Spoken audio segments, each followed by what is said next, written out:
Thing you don't see or hear about every day. Tonight, the state confirms a hunter shot and killed a gray wolf earlier this year in Calhoun County. 13 on your side's Lauren Baker spoke to the DNR and a hunting expert about this unusual experience. It's a rare sight in the Lower Peninsula. You hear stories about wolves in the Lower Peninsula, but to actually see one, is pretty rare. A gray wolf, mistaken as a coyote, shot and killed in Calhoun County. Avid hunter and television host Steve Gruber says this is just something you don't see every day. I've only seen a handful of wolves in my lifetime. I've been to Alaska and Canada.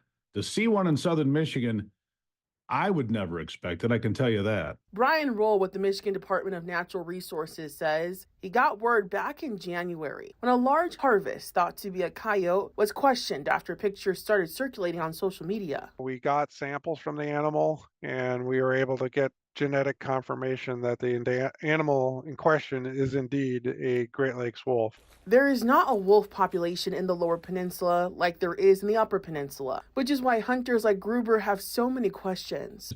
First of all, how old is this wolf? Because in order to get to the Lower Peninsula, generally the common thinking has always been they have to come across the Straits of Mackinac on ice. Well, the last couple of years, there hasn't been any ice in the Straits of Mackinac. So how did that wolf get here? That's question number one. And how old is it? Where did it come from? Is it radio collared? Do we have some information on this wolf? Roll says details are still limited as the investigation continues. But one thing both he and Gruber emphasize is that the public should not be worried about more wolves coming into our region.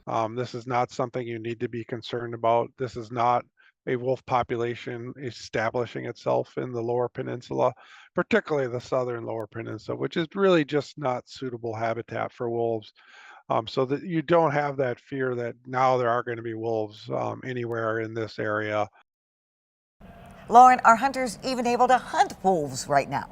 No, they're not, Juliet. They are, the rule says wolves are protected under the Federal Endangered Species Act, which is why there is an investigation underway. But Gruber says right now there are more wolves in Minnesota, Wisconsin, and in Michigan than there are in all of the western part of the country. He also spoke about the hunter having a lack of experience and seeing this as a mistake. He hopes the hunter and others can learn to make sure you know what you're shooting at and that the DNR understands how rare the situation is, Juliet. Thank you, Lauren. Many